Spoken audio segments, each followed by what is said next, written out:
Welcome to Cars Yeah, show number 319. It's time for me to try to turn a corner and see if I can take my passion for classic cars and turn it into what I do on a day-to-day basis. This is Cars Yeah, where you'll enjoy interviews with inspiring automotive enthusiasts. Mark Green is here to provide you with a fuel injection of automotive inspiration. So get in, sit down, buckle up, and get ready for a wild ride here on Cars Yeah.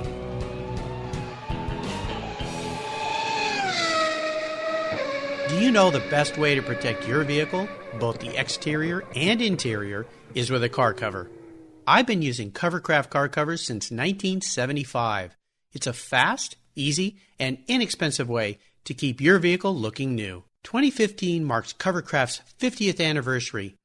They've manufactured premium quality exterior and interior covers here in the United States with a reputation for durability and design. They're the world's largest manufacturer of custom patterned vehicle covers that are crafted to fit, with over 80,000 patterns and growing. You can choose from dozens of fabric options and accessories, all designed and carefully sewn for your special vehicle. Made in the USA, Covercraft is the right choice. I've protected my special rides with their covers for over 40 years, and you should too. Learn more today at covercraft.com.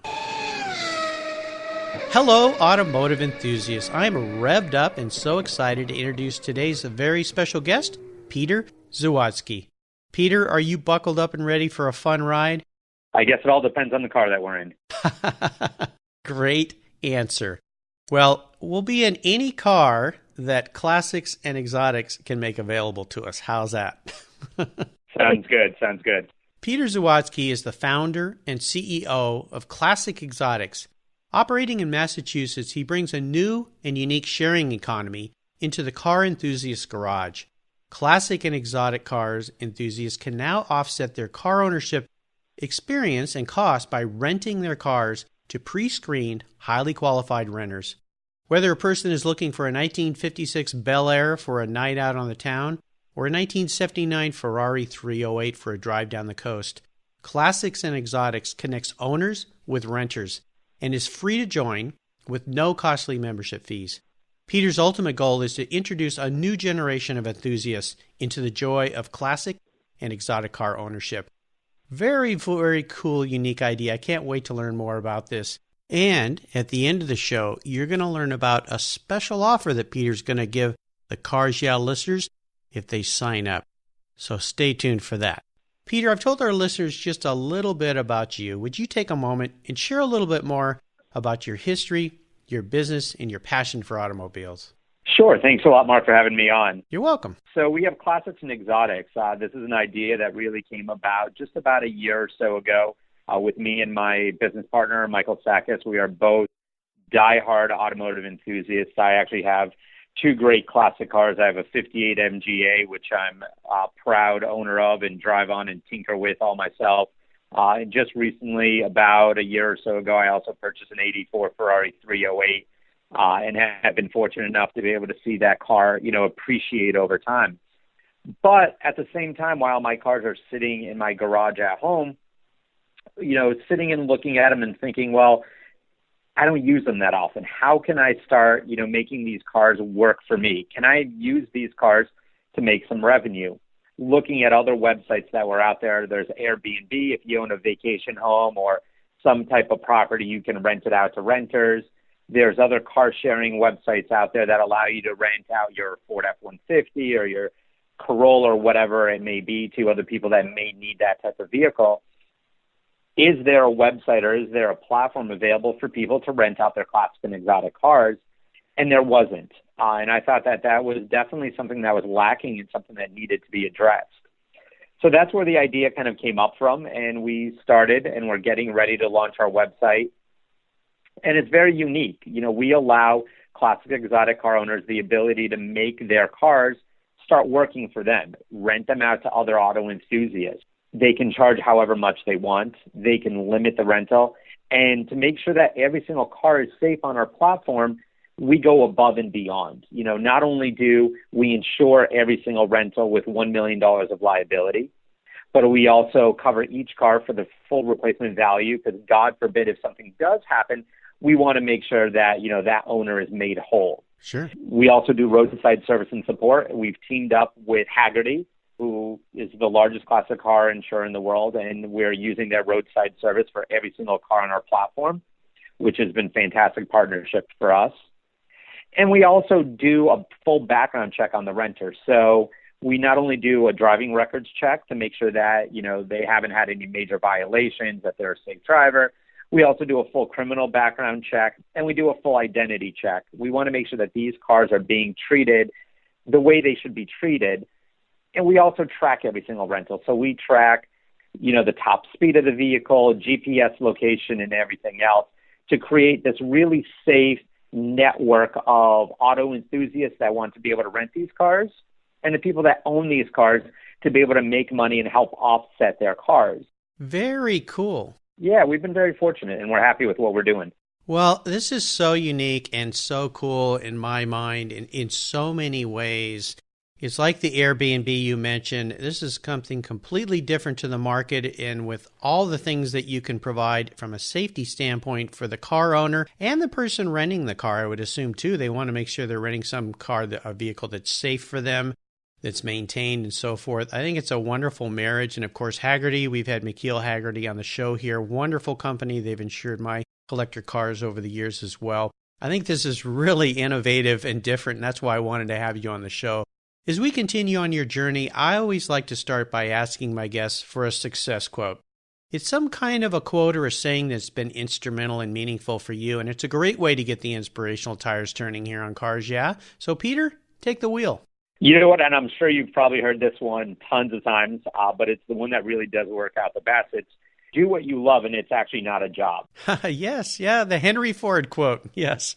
That's actually been, something that I've kind of lived by ever since, I graduated college. I graduated college with a communications background in the video production world. I was very fortunate enough to be able to manage many nonprofit, small-level TV studios, and I loved what I did, and I loved what I did for a very long time, and still love it in a way, but I always felt like there was, something missing, that it really didn't tie in with, what my real passion in life was, which was, cars. Again, like a year ago, sitting down at a bar where all great ideas come from, I kind of had that moment where, hey, it's time for me to try to turn a corner and see if I can take my passion for classic cars and turn it into what I do on a day-to-day basis. Yeah, it's really wonderful. I took a very short trip last week, a little business trip down to Malibu, and drove from LAX up to Malibu. And I was thinking as I was driving my kind of crummy little rental car,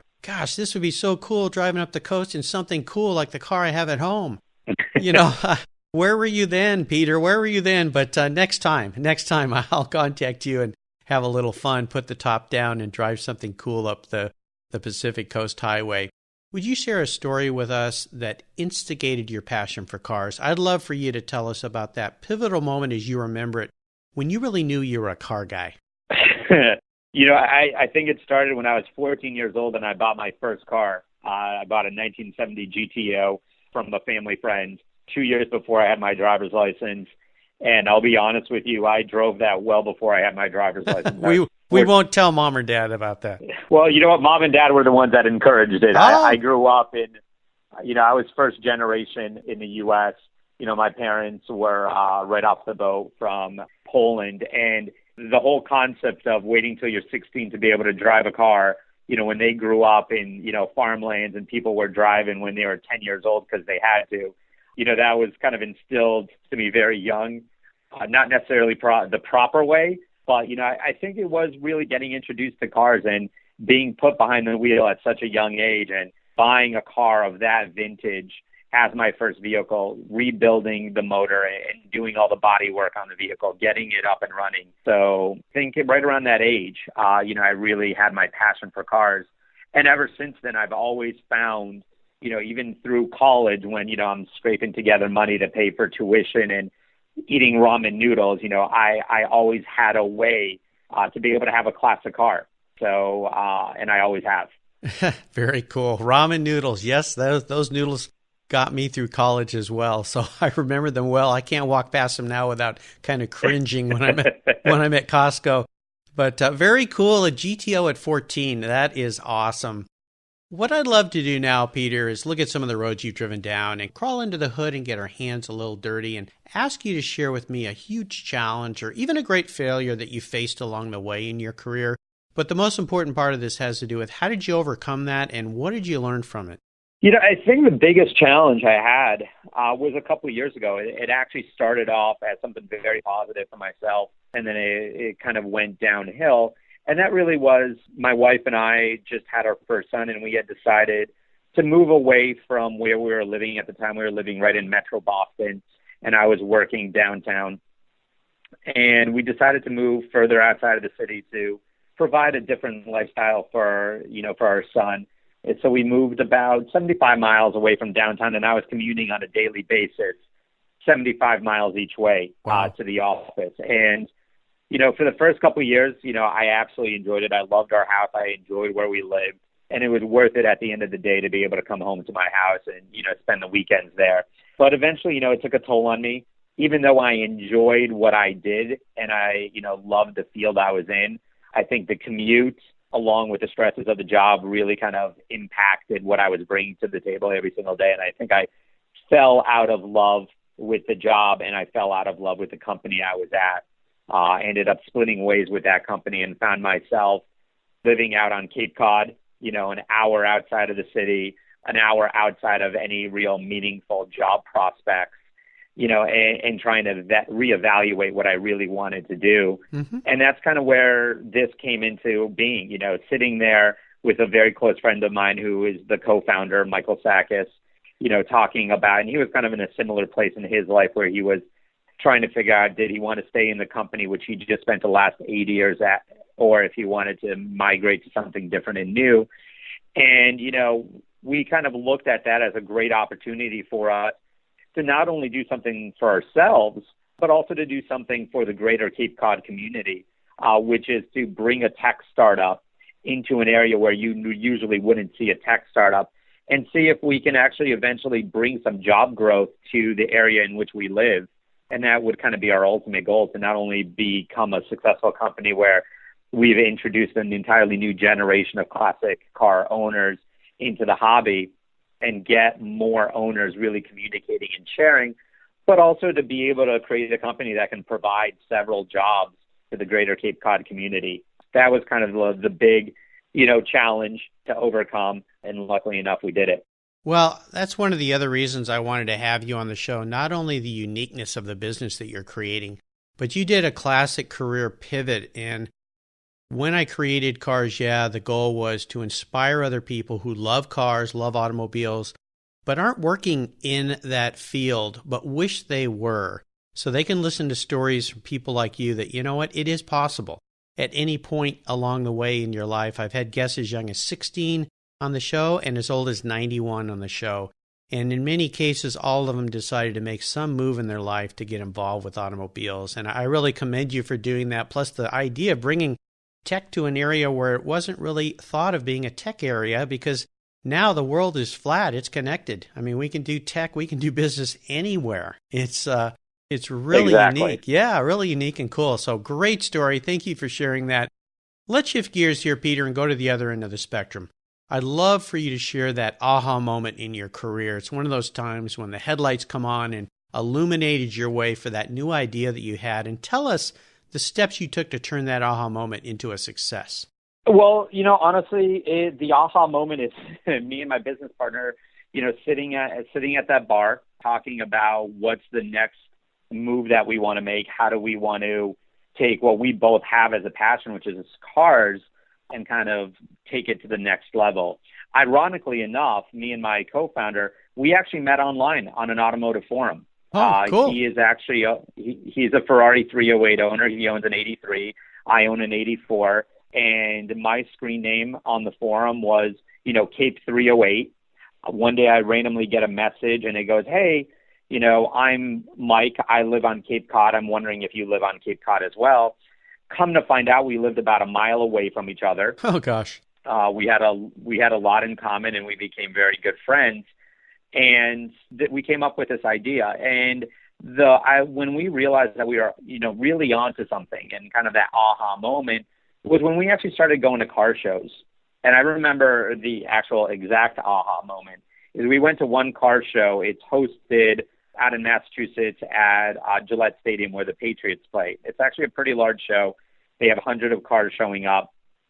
And we actually brought the Ferrari 308 and we put some signage on it that said for rent, classics and exotics. We made a whole bunch of postcards out there. And the whole concept was just to see what the reaction of people would be. Uh-huh. Would the reaction be, no, absolutely not, you guys are crazy, or, yeah, you're onto something, let's see what happens. And the aha moment is when we were getting ready to drive away, some gentleman actually knocked on our window. I rolled down the window, and he goes, hey, stop, I want to talk to you guys.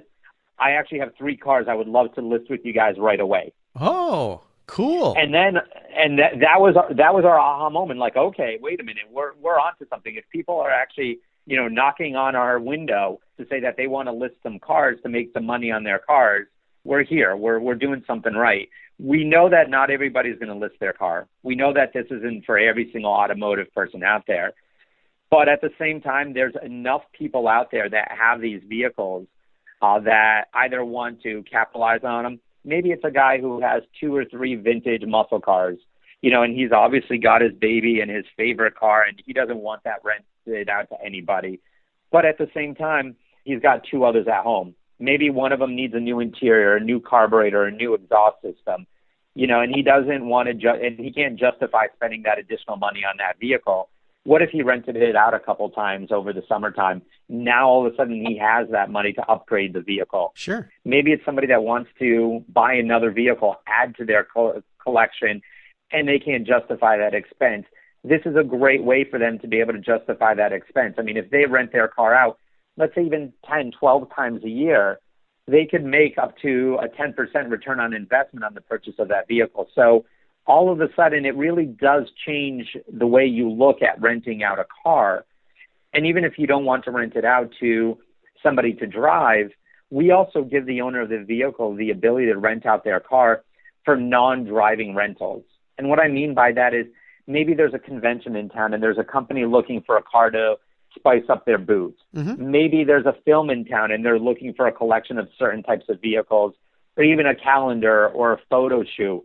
They can also make their vehicles available for non-driving rentals. Yeah, very cool. I love it. I love it. It's ingenious. Great. How about proudest career moments? Is there one in general, one in particular that really stands out for you? I would assume you've had many. Goodness. I think I would say I have 2 main ones. One was actually very early on in my career. I was fortunate enough to be appointed the executive director of a nonprofit organization at the age of 24. Wow. That was pretty big for me. I was actually the youngest person to be serving as an executive director in that company structure. So that was actually very exciting for me. And honestly, the next biggest one after that is getting into Techstars, which is the program that we're in right now. Techstars is a technology accelerator program.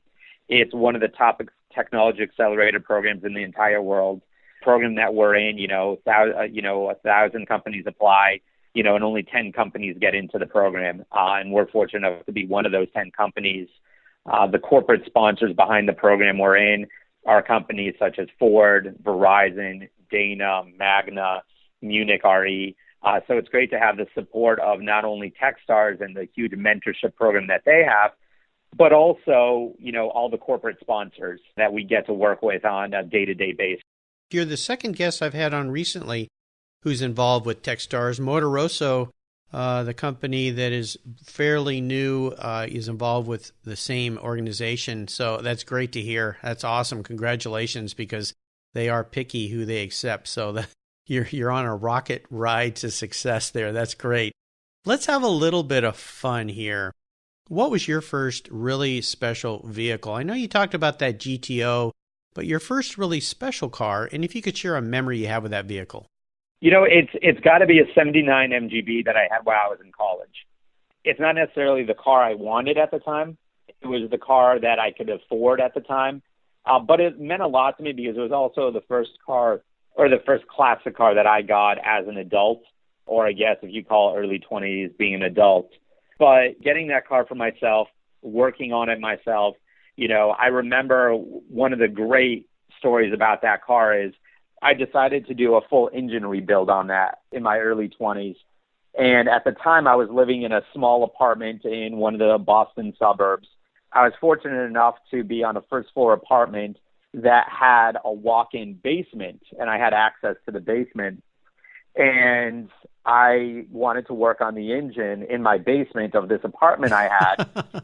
So I took the engine out of the car, cast iron block, heavy as all can be. Oh, yeah. Put it into the back of a pickup truck I rented, brought back the pickup truck to the window of the, basement level of the walkout, and took an engine hoist, hoisted it up, put it actually on a windowsill. Oh gosh! Put two by fours on each side of it, and the engine's kind of sitting there teetering on, this windowsill. Oh my! I bring the engine hoist into the basement through the door because that's the only way I could do it. Then I engine hoisted off of the windowsill, and the engine was on this engine hoist sitting in my basement all throughout the winter, and I worked on it, nights and weekends, and rebuilt the whole motor, and then repeated the whole process again. Brought it over to the windowsill, teetered it down the windowsill, hoisted it off into the truck, then brought it over to the garage where I was keeping the car. So that was great. And, it was a car that, it wasn't the flashiest car. It wasn't, but it was a car that I loved driving. I enjoyed taking it out. I did everything from rebuilding the engine on it to rebuilding the entire interior on the vehicle. So it was kind of my first experience as an adult, really diving in and kind of rebuilding the car. Yeah, very cool story. So funny. That's amazing. I love it. The engine teetering on the windowsill. I was just waiting for a disaster to happen. So I'm glad that survived. How about seller's remorse? Is there a vehicle you've owned that you've let go that you really wish you could have back? You know what? Not yet. Not yet. There you go. Not yet. The two vehicles I have now, like I said, I have the 58 MGA and I have the 84 Ferrari 308. And I plan on hopefully keeping those for a long time. I do want to do a frame-off restoration on the MGA. Once my kids get old enough, I have a 2-year-old and a 4-year-old now. I'm figuring maybe another 3 or 4 years, and I'll have them, working on that car with me and doing the rebuild with me, get them started as young as possible. Yeah, I'll tell you, the first sports car I ever drove in was an MGA. I was 1 year old. I've got a picture of myself sitting on my mom's lap. My dad was driving that car, and so we have something in common there. My first ride in a sports car was an MGA. Very fun. How about current projects? Is there anything you're working on right now that really has you excited and fired up? I would guess it's your business, right? Yeah, it's honestly the business. So the business is what really keeps me going every single day. It's definitely tiring. I definitely now can understand why you see so many startups being done by, people in their, early 20s and late teens. It really is very taxing. It takes a lot of energy, a lot of hard work. 14, 15, 16-hour days, are the average. And, the way you have to look at it is, you're working for something, greater. I know it kind of sounds a little bit cheesy, but, I really look forward to saying that, in 5 years that Classics and Exotics really helped change the landscape of classic and exotic car ownership. Mm-hmm. If now all of a sudden we have more people into the hobby and we introduce a new generation into classic and exotic car ownership, that's my ultimate goal, because I don't think that you can really appreciate where cars are today if you can't experience, driving a classic car, something without power brakes, something without power steering, driving a car where if you drive over a pebble, you can actually feel the pebble in the steering wheel, giving people that experience. I think it's very important, and I want to pass that along to other people, because eventually all these vehicles that are out there, have to change hands, and, making sure that the next generation of people, are ready to take over these vehicles and, get them ready for the next generation after that. Because, all we really are curators of some of these amazing vehicles. I love that aspect of your business. It's if at all, maybe it's your mantra, of why you're doing this and the guidelines behind it. So I fully understand. And, I've been doing cars now for 1 year as we talk. And I certainly understand the long hours in a startup. Oh my gosh. I've had 2 other businesses before this that I was involved in that certainly took tons of time, but I understand that as well. But when you're doing it for yourself and you have a driven passion behind it, as you guys do, it means so much more. So I think it's absolutely fantastic. Here's a very introspective question for you. Peter, if you were a car, what kind of car would you be and why? Yeesh. Yeesh. Yeah, it's a unique one. Not what you wish you were, but how you perceive yourself. You know what? We'll go with a Ferrari standing here. We'll go with a Dino. Dino, very cool. One of my favorites. So several reasons on that. I guess, the Dino was always, it wasn't taken seriously for a long time. It was there. It was kind of Ferrari. It kind of wasn't. People didn't know which way to take it. But, finally people started realizing, the value of it and realizing that it had a great story to tell. And, all of a sudden it started growing in popularity. And, it is now, looked at as a true Ferrari, that it really has, a true story to tell. And it has a lot of, it's, I guess, come into its own. Yep. And it's really making, it is. Look at the Dino. Years ago, it was, people didn't take it seriously. Ferrari collectors were looking at it and be like, well, that's not a real Ferrari. Now, all of a sudden, the value of that car has, exploded. Now it's kind of the car to have if you're a Ferrari or an Italian collector. And hey, everybody looks at it and it's like, hey, it's a good looking car, but hey, it's underpowered. It doesn't do anything. And it's like, well, you know what? It doesn't matter. It's still doing the job. Yes. Yeah. The 246, what a wonderful car. One of my favorites as a kid in high school and college. I detailed cars. I had my own detailing business. And one of my clients, Sam Salemi, had a Dino that he would let me drive from his house back to my house. And I felt like I was a king in that thing. It was just a little go-kart. Yeah, the 2.4-liter engine maybe doesn't give a lot of power, but you know what? The thing is gorgeous, and it sounds awesome. Oh, God, yeah. So, yeah, very good choice. I love that. That's why I like to ask that question. So, Peter, up next is the last lap, but before we put the pedal to the metal, let's say thank you to today's Cars Yeah sponsor. Do you love vintage cars? Then go to carsyeah.com and get a free copy of the fantastic Filler Up book. It's a full-color ebook filled with fuel filler fun, with over 60 color photographs of vintage cars, plus inspirational quotes from some of the most famous automotive enthusiasts of all time. Simply go to carsyeah.com and click on the free book button on the homepage. Download your free Filler Up book today at Cars Yeah.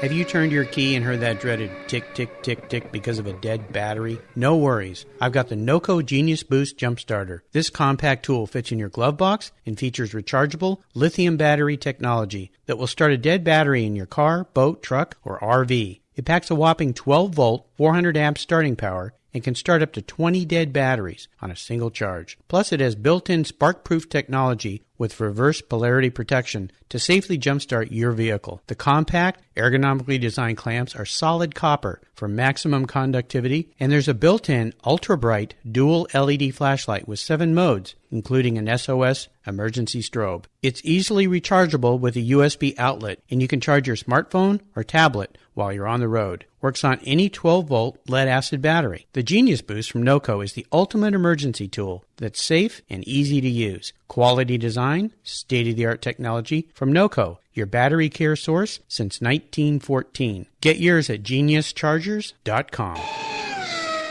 Okay, Peter, we're back and we're entering the last lap, and this is where I'm going to fire off a series of questions and ask you to give our listeners some very quick blips of the throttle answers. So you ready? Yep. What is the best automotive advice you've ever received? Keep records of everything. Yes, very important. Could you share one of your personal habits that you believe has contributed to your success over the years? Never giving up. Always, I'm very detail-oriented. So, always kind of making sure everything is being done correctly, staying on top of everything. Absolutely. Do you have a resource that you'd like to share with our listeners that you think they would really enjoy? To Craigslist, I know this is going to sound really stupid, but Craigslist, I troll Craigslist every single day looking for cars that are for sale in the area, something that, draws my attention, that kind of inspires me. So there you go. Not your typical site, but Craigslist. Well, I've had some friends find some pretty cool cars on Craigslist because sometimes maybe the less sophisticated seller is selling something that way where they're not going to a more mainstream automotive focus like eBay or something because Craigslist is free. And you can find some cool cars, some real garage finds, if you will. So very good. Great reference. Would you share a book with our listeners that you think they would enjoy reading? Yeah, I can't remember the name of the book off the top of my head. It's actually a book that's put out by Techstars. It's all about doing more faster, how to accelerate your business and get things done. It was a great read, kind of really goes over how to, get things accomplished in the shortest amount of time. I'm familiar with that book. Is Do More Faster. So you were right, by David Cohen and Brad Feld. Techstars Lessons to Accelerate Your Startup. So we'll make sure we put that on the guest recommended readings page at the Cars Yeah website. It's a great book and certainly something for startups and even people that have been around for a while to read. I think that's a great one. And listeners, you can find all these resources at carsyeah.com/Peter Zawadzki. And his last name is Zawadzki. All right, Peter, we're up to the checkered flag. And this last question can be a real doozy for a car guy like you. If you could only have one collector car in your garage, but don't worry about the cost, because today I'll write the check, what would that one vehicle be and why? Whew, yeah, that's a tricky one. I know. Honestly, I will say it would probably be the Dino. It's a car that I love the lines of it. I think it's quintessential Pininfarina. It's just such a beautiful car. It looks like it's going 100 miles an hour by just sitting still. Okay, so the Dino, I understand that. Now, what color? Yellow. Yellow, fly yellow. Yellow, and I'm probably butchering my Italian there, but yes, that's a great color. That's an awesome car. So it would be the European model or the US model? Euro model. Yeah. We don't need all that stuff they had to throw on the US model. Yeah, absolutely. Chairs and flares? Absolutely, with the Daytona seats. Daytona seats, all right. Well, I want to make sure I get this right, so when I go to the auctions this summer down there in Monterey and one of those rolls across the stand, I make sure I get you the right car and get that to you. So great choice. I love those cars. Absolutely beautiful. Peter, you've taken me on a great ride today. I knew you would, and I want to thank you for sharing your journey with the Cars Yeah listeners and with me. Could you give us one parting piece of guidance before you drive up the coast in that Ferrari Dino? The last thing I would say is, make sure that you're doing what you're passionate about. Because when you do that, it really isn't working. I know it's a saying that's used over and over and over again, but it really is true. I've been able to experience it now twice. I love what I do. It has not worked for me in any which way. If I can go on the rest of my life running a business like this and being able to go to shows, meeting with car owners, that's a dream. And hopefully we can get you in renting one of our cars off of our platform soon enough. Well, great advice. And speaking about making people aware of what you're doing, what is the best way for our listeners to learn more about you and your business? The best way is to actually just go onto our website. It's www.classicsandexotics.com. From there, they can actually sign up for an account, see the vehicles that are available for there. If somebody's interested in signing their vehicle up and would like to get more information, they can do so on our website as well. I will actually extend a special promo code to Cars Yeah listeners. So Awesome. If you sign up and you use the code Cars Yeah as your promo code when you sign in, we'll offer a 25% discount for signing up your vehicle, and we'll offer a $75 credit for every single person that signs up. Well, that's extremely generous. There you go, Cars Yeah listeners. Now's your chance to earn a little income off that rental car or go find that rental exotic and classic car of your dreams and give it a try. Maybe that will lead to owning one someday because you get to actually experience it. But thank you for doing that for the Cars Yeah listeners. I think that's fantastic. Well, listeners, again, you can find links to everything that Peter shared today, in addition to the special bonus he's offering you for Cars Yeah listeners. That's fantastic. At carsyeah.com/Peter Zawadzki. Just put Peter in the search bar and his show notes page will pop right up with links to everything, including that special bonus he's offering. Thank you so much. And Peter, thank you for being so generous today with your time and your expertise and for sharing your experiences with your listeners. Really excited about this new business. I wish you all the success. Until we talk again, I'll see you down the road. Thank you very much. You're welcome. Thank you so much for joining us on today's ride here at Cars Yeah. Drive on over to carsyeah.com to find show notes and inspiring automotive fun. Download your free copy of Filler Up, a fun book filled with gorgeous photographs of fuel filler fun, including quotes from more inspiring automotive enthusiasts. Download your copy today, and we'll see you next time on Cars Yeah.